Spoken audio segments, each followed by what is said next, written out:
అందరి బంధువయ్యా భద్రాచల రామయ్యా, ఆదుకునే ప్రభువయ్యా మా అయోధ్య రామయ్యా. చేయూతనిచ్చేవాడయ్యా మా సీతారామయ్యా, చేయూతనిచ్చేవాడయ్యా మా సీతారామయ్యా.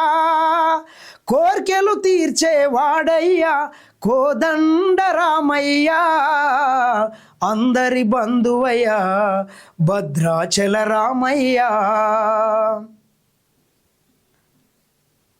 ఈ భారతదేశంలో ప్రధానమంత్రి నరేంద్ర మోడీ గారు మూడోసారి అధికారంలోకి వచ్చిండంటేనే అయోధ్య రామ మందిరాన్ని పూర్తి కాకుండా కానీ ఎన్నికలకు ముందు ఆలయాన్ని ఓపెన్ చేసి దేశవ్యాప్తంగా ప్రజలల్లో కొంత సెంటిమెంట్ని రగిలించి ఈ దేశంలో బీజేపీ మూడోసారి అధికారంలోకి వచ్చిందని చెప్పి జగమెరిగిన సత్యం ఎవడు అవునన్నా కాదన్న. కానీ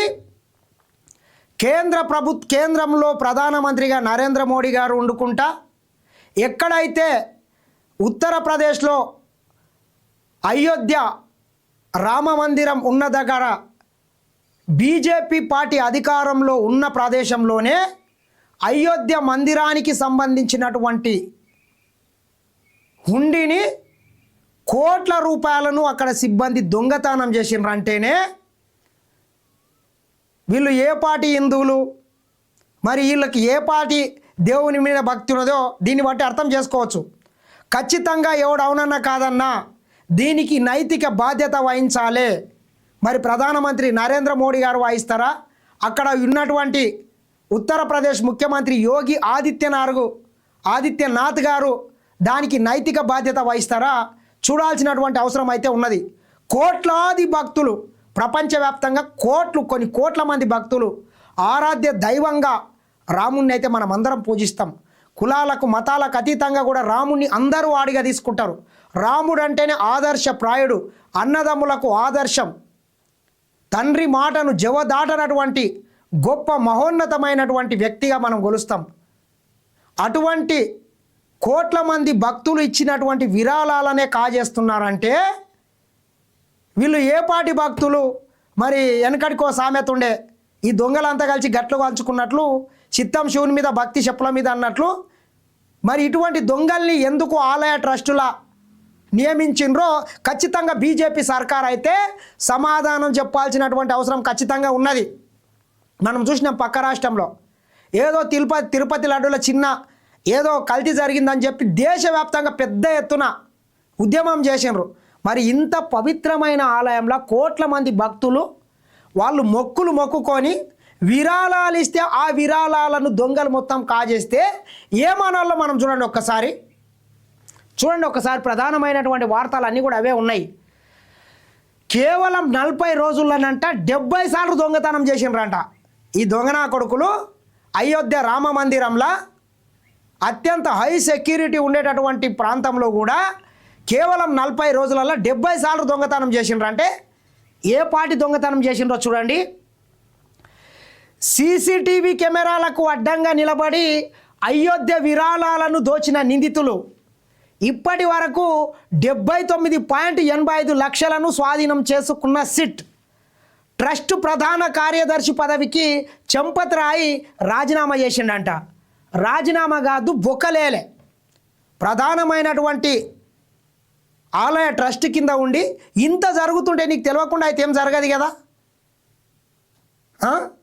ఏకంగా ప్రాథమిక నివేదికలనే 80 లక్షల రూపాయలకు పైగా అవినీతి అక్రమాలు జరిగినాయంటే ఇంకా తెలియకుండా ఎంత జరిగింది?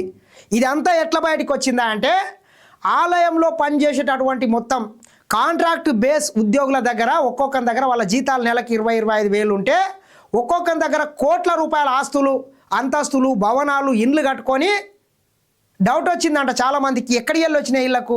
రాత్రికి రాత్రి ఇంత సిరి సంపదలు ఎక్కడికి వెళ్ళి వచ్చినాయి అంటే అయోధ్య ఉండిలో ఉన్నటువంటి వెండి కావచ్చు, బంగారం కావచ్చు, వజ్ర వైడూర్యాలతో పాటు అన్నిటినీ ఎంత పడితే అంత చేతికొచ్చిన కాడికి ఈ దొంగలంతా కలిసి దోసుకుంటున్నారన్నట్ల.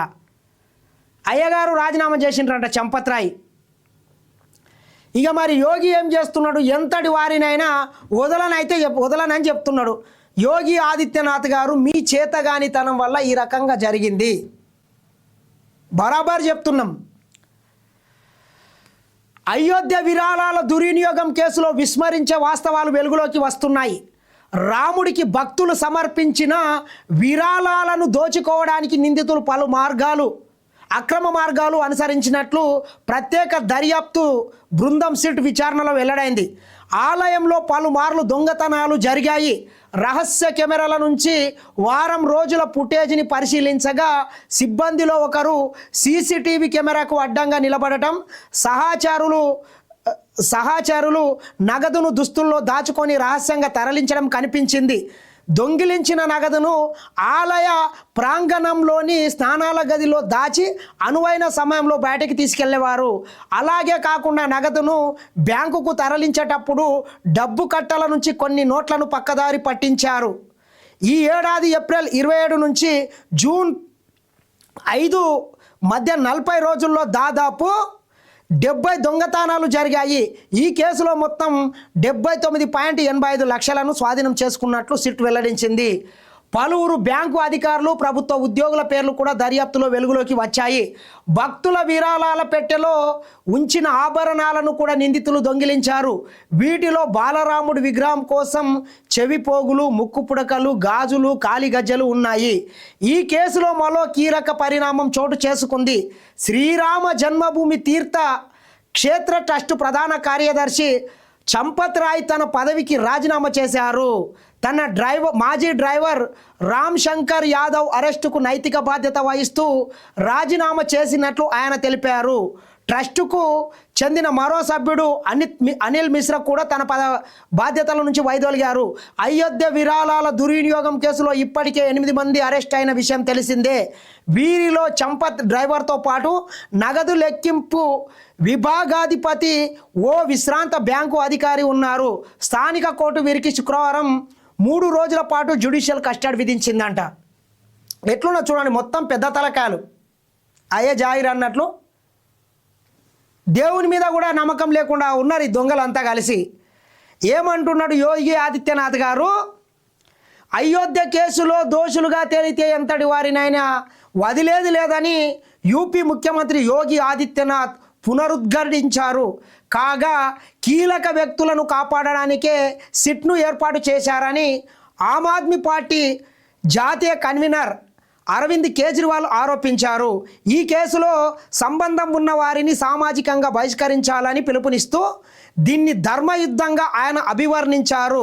ట్రస్టును రద్దు చేసి విరాళాల కేసును సుప్రీంకోర్టు పర్యవేక్షణలో దర్యాప్తు చేయాలని కాంగ్రెస్ డిమాండ్ చేసింది. ఖచ్చితంగా సిట్ వేసిండ్రంటేనే సిట్ ఏముంటుంది, పెద్ద మొత్తంలో రాష్ట్ర ప్రభుత్వానికి సంబంధించినటువంటి వాళ్ళే ఉంటారు కాబట్టి పెద్ద మొత్తంలో అక్కడ ఈ అవినీతి దొంగతనాలు జరిగినట్లు బయటపడితే వచ్చే సంవత్సరం ఉత్తరప్రదేశ్లో ఎన్నికలు ఉన్నాయి కాబట్టి ఈ ప్రభావం దాని మీద కూడా పడే అవకాశం ఉంటుంది. కాబట్టి ఏదో నామకే వాస్తు చిన్న చిన్న విచారణ చేసి గిదే జరిగిందని చెప్పి చేతులు దులుపుకునే ప్రయత్నం ఖచ్చితంగా సిట్టు చేస్తుంది.